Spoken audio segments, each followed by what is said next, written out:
Hello friends, welcome back to my channel. আর আজকে তোমাদের জন্য একটা সুখবর নিয়ে চলে এসেছি, আর সেটা হচ্ছে টুইটারের নাম তোমরা অনেকে শুনবে, যেটা এখন টুইটার এক্স হয়ে গেছে, যার মালিক হচ্ছে ইলন মাস্ক, ওই যে রকেট লঞ্চ করে না, ওই লোকটা। তো ও তোমাদের জন্য একটা অ্যাকচুয়ালি সুখবর দিচ্ছে, আর সেটা হচ্ছে যে এখন এরপরের থেকে তুমি টুইটারকেও কিন্তু, যদি তোমার টুইটারে অ্যাকাউন্ট আছে সেটাকেও তুমি মনিটাইজেশন করতে পারবে, মানে সেখান থেকেও তুমি ইনকাম করতে পারবে। যদি তুমি একজন কন্টেন্ট ক্রিয়েটার হয়ে থাকো, যদি তুমি কন্টেন্ট বানাও আর টুইটারে সেগুলোকে পোস্ট করো, তাহলে সেই কন্টেন্টগুলোকে তুমি সেখান থেকেও কিন্তু মনিটাইজ করতে পারবে এবং সেখান থেকে তুমি টাকা কামাতে পারবে।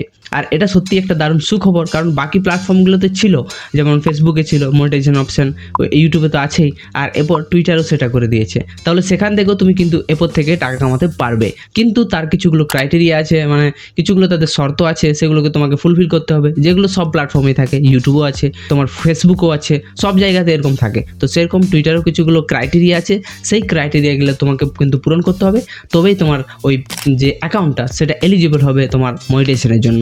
আর একবার মনিটাইজ হয়ে গেলে সেখান থেকে তুমি টাকা কামাতে পারবে। কিন্তু এখানের একটা বেস্ট পার্ট আমাকে যেটা লাগলো, যে তুমি যে টাকাটা ইনকাম করবে এখান থেকে, তার পুরো টাকাটা কিন্তু তোমাকে দিয়ে দেবে। ওই যে ট্যাক্স ব্যাক্স লাগতো না, ইউটিউবকে যেমন ট্যাক্স ব্যাক্স দিতে হতো, সেরকম কিন্তু টুইটারকে কোনো রকমের ট্যাক্স দিতে হচ্ছে না। পুরো টাকাটাই কিন্তু তোমার অ্যাকাউন্টে ঢুকে যাবে। যত টাকা তুমি অ্যাড রেভিনিউ করবে, সেই টাকাটা তোমার অ্যাকাউন্টে ঢুকে যাবে, তবে প্রথম 1 বছরের জন্য। তারপরে হয়তো তারা ট্যাক্স ব্যাক্স এই সমস্ত জিনিসগুলোকে অ্যাড করতে পারে, কিন্তু তুমি 1 বছরে যে টাকাটা তোমার অ্যাড রেভিনিউ থেকে ইনকাম হবে, সেই টাকাটার পুরোটাই তোমার ব্যাঙ্ক অ্যাকাউন্টে ঢুকে যাবে। এটা সত্যি কিন্তু একটা খুবই দারুণ ব্যাপার। অন্যদিকে ইউটিউব কী করে, তোমাকে দেখবে 45% ট্যাক্স হিসাবে কেটে নেয়, আর বাকি 55% তোমাকে তোমার ব্যাঙ্ক অ্যাকাউন্টে পাঠিয়ে দেয়। কিন্তু এখানে কোনো রকমের ট্যাক্স লাগছে না তোমার 1 বছর, ফার্স্ট 1 বছরের জন্য কোনো রকমের তোমাকে ট্যাক্স ব্যাক দিতে হচ্ছে না। ডাইরেক্ট যে টাকাটা ইনকাম করছো, সমস্ত টাকাটা কিন্তু তোমার নিজের।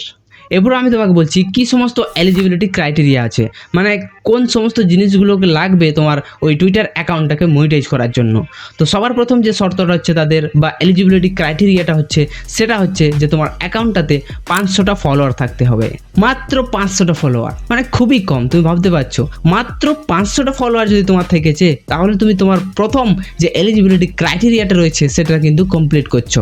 আর তারপরে আমি চলে যাচ্ছি 2 নম্বর এলিজিবিলিটি ক্রাইটেরিয়ার দিকে, আর সেটা হচ্ছে যে তোমার পোস্টগুলো, যে সমস্ত পোস্ট বা তুমি ভিডিও, যে সমস্ত জিনিসগুলোকে আপলোড করেছো তোমার অ্যাকাউন্টে, সেটার মধ্যে 5 মিলিয়ন ইমপ্রেশন থাকতে হবে লাস্ট 19 ডেজে। মানে তোমার লাস্ট 90 দিনে যে সমস্ত তুমি পোস্ট বা তোমার ওই ভিডিও যে সমস্ত জিনিসগুলোকে আপলোড করেছো, তাদের সব মিলিয়ে তোমার 5 মিলিয়ন ইমপ্রেশন থাকতে হবে। কোনো লাইকস নেই, কমেন্ট নেই, শেয়ার নেই, তোমার ওয়াচ টাইম নেই, কিচ্ছু নেই, খালি ইমপ্রেশন থাকতে হবে 5 মিলিয়ন। এটাও একটা খুবই সহজ শর্ত তাদের, তাই না? এরপর আমি তোমাদেরকে বলছি 3 নম্বর যে শর্তটা, আর সেটা হচ্ছে যে তোমার টুইটার অ্যাকাউন্টটা ব্লু টিক থাকতে হবে। আর এই ব্লু টিক মানে হচ্ছে একটা ভেরিফাইড অ্যাকাউন্ট। তো তোমাকে তোমার অ্যাকাউন্টটাকে ভেরিফাইড করতে হবে। আর ভেরিফাইড তুমি কী করে করবে না, তোমাকে ওটার জন্য কিন্তু মান্থলি হিসাবে বা ইয়ারলি হিসেবে একটা চার্জ দিতে হয়। মানে তুমি টাকা দিয়ে কিন্তু খুবই সহজে তোমার ওই ব্লু টিক বা ভেরিফাইডটা করে নিতে পারবে তোমার অ্যাকাউন্টটাকে, খুবই সহজে। তাহলে তাদের যতগুলো শর্ত আছে সেগুলো তো খুবই কম বা খুবই সহজ যে কেউ করে নিতে পারবে। সুতরাং এটা সত্যি কিন্তু একটা খুবই সুখবর, কারণ যে সমস্ত কন্টেন্ট ক্রিয়েটার আছে যারা টাকা কামাতে পারছে না, তারা এখান থেকে কিন্তু টাকা খুবই সহজে কামিয়ে নিতে পারবে, কারণ যে সমস্ত ক্রাইটেরিয়াগুলো আছে সেগুলোতে খুবই কম, যেমন 500টা ফলোয়ার, 5 মিলিয়ন ইমপ্রেশন, আর 3 নম্বরটা হচ্ছে কি না, ব্লুটিক, সেটাও তুমি টাকা দিয়ে কিনে নিতে পারবে।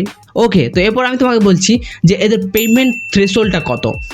আগে এটা ছিল পেমেন্ট থ্রেশহোল্ডটা $50 মতো, মানে $50 যদি তোমার অ্যাকাউন্টটা কমপ্লিট হয়ে যেত, তো সেটাকে তুমি উইথড্র করতে পারতে। কিন্তু এখন সেটাকে আরও কমিয়ে দিয়েছে। কমিয়ে কত করেছে জানো? $10 মতো। মানে যদি তোমার $10 কমপ্লিট হয়ে গেছে, তাহলেই কিন্তু সেটাকে তুমি তোমার ব্যাঙ্ক অ্যাকাউন্টে ট্রান্সফার করতে পারবে। অন্যদিকে তোমাকে ইউটিউবে কত করতে হতো? $100 কমপ্লিট করতে হতো। $100 তুমি যদি কমপ্লিট করতে পেরেছো, তবেই কিন্তু তুমি সেই টাকাটা তোমার ব্যাঙ্ক অ্যাকাউন্টে পাবে, অন্যথা পাবে না। $10, $50, $70, $80 যদি হতো না, তাও তুমি ইউটিউব থেকে টাকা পেতে না, যতক্ষণ না তোমার অ্যাকাউন্টে $100 কমপ্লিট হচ্ছে। কিন্তু অন্যদিকে টুইটার কি করেছে, মাত্র $10 যদি কমপ্লিট হয়ে গেছে, তাহলেই কিন্তু তুমি সেই টাকাটা তোমার ব্যাঙ্ক অ্যাকাউন্টে ট্রান্সফার করে নিতে পারবে। আর এখান থেকে তুমি টাকা, ওই যে ইউটিউবে অ্যাডসেন্স ছিল, সেমনিভাবে অ্যাডসেন্স থেকে তোমার ব্যাঙ্ক অ্যাকাউন্টে ট্রান্সফার হতো, সেরকম কিন্তু এখানে টুইটার থেকেই ডাইরেক্ট আসবে না। তার জন্য তোমাকে কী করতে হবে, একটা স্ট্রাইপ বলে তাদের প্ল্যাটফর্ম আছে, সেইখানে তোমাকে একটা অ্যাকাউন্ট বানাতে হবে, আর সেইখানে তোমার ব্যাঙ্ক অ্যাকাউন্ট বা ব্যাঙ্ক ডিটেল দিতে হবে। সেখান থেকে তোমার টাকাটা ডাইরেক্ট তোমার ব্যাঙ্ক অ্যাকাউন্টে ঢুকে যাবে। তো এমনিভাবে তুমি তোমার পেমেন্টটাকে কিন্তু অ্যাকসেপ্ট করতে পারবে। এখনও পর্যন্ত যতগুলো প্ল্যাটফর্ম আছে সোশ্যাল মিডিয়া প্ল্যাটফর্ম যেগুলো থেকে মনিটাইজ করতে পারবে, সেগুলো সবার থেকে এটাকে আমাকে বেস্ট লেগেছে। কারণ তোমার মনিটাইজেশনের যে সমস্ত ক্রাইটেরিয়াগুলো আছে সেগুলো খুবই সহজ, আর যে পেমেন্টটা আছে সেই পেমেন্টেরও ঝঞ্ঝট থাকছে না। মাত্র $10 কমপ্লিট হয়ে গেলে সেটাকে তুমি তোমার অ্যাকাউন্টে ট্রান্সফার করে নিতে পারবে। মানে একজন ছোট ক্রিয়েটার হয় না, সে কিন্তু খুবই সহজে এখান থেকে কিছু না কিছু অ্যাটলিস্ট কামাতে পারবে, আর যার ফলে সে ভিতরে ভিতরে আরও একটা মোটিভেট ফিল করবে যে হ্যাঁ অ্যাটলিস্ট এখান থেকে কিছু তো আমি ইনকাম করছি, আর সেইভাবে দেখবে তার কন্টেন্ট ক্রিয়েশন জার্নিটা আরও বেটার হচ্ছে। কিন্তু এখানে একটা পয়েন্ট করার জিনিস আছে বা নোট করার জিনিস আছে, সেটা হচ্ছে যে তুমি তোমার ওই পোস্টগুলোতে বা ভিডিও যে সমস্ত জিনিসগুলোতে বললাম 5 মিলিয়ন ইমপ্রেশন থাকতে হবে, সেই ইমপ্রেশনগুলো কিন্তু ভেরিফাইড অ্যাকাউন্ট থেকেই আসতে হবে। এমনিতে তো অনেক এখন মার্কেটে চলে এসছে বট তর দিয়ে দেখবে তোমার ইমপ্রেশন, লাইক, কমেন্ট, শেয়ার সব কিছু করে নিচ্ছে মানুষ। ওই জন্য ওই 5 মিলিয়ন ইমপ্রেশনটা তোমাকে কিন্তু তোমার একদম ভেরিফাইড অ্যাকাউন্ট থেকে আসতে হবে। যদি তুমি বট তর থেকে ওই ইমপ্রেশনটা নিয়ে এসছো তাহলে কিন্তু তোমার ওই ফুলফিল হবে না তোমার ক্রাইটেরিয়াটা। সুতরাং এটাকেও একটু মাথায় রাখবে। বাকি সমস্ত কিছু তুমি বুঝতে পারলে যে কত সহজে তুমি তোমার মনিটাইজেশনের এলিজিবিলিটি ক্রাইটেরিয়াগুলোকে পূরণ করতে পারবে, এবং সেখান থেকে তুমি তোমার কিভাবে ব্যাংক অ্যাকাউন্টে অ্যাড রেভিনিউটাকে উইথড্র করতে পারবে। সো আই হোপ তোমার ভিডিওটা ইনফরমেটিভ লেগেছে। যদি ভিডিওটা থেকে তুমি একটু সাহায্য পেয়ে থাকো তাহলে ভিডিওটাকে একটা লাইক করে আমাকে নিশ্চয়ই সাপোর্ট করতে পারো। তোমার ওই একটা লাইক আমাকে ভিতরে ভিতরে অনেক মোটিভেট করবে এরকম টাইপের ভিডিও আরও বানানোর জন্য। আর সাথে সাথে যদি তুমি একটা ছোট্ট চ্যানেলকে গ্রো করতে চাও তোমার ইউটিউবে, তাহলে তুমি এই পাশের ভিডিওটা দেখে নাও।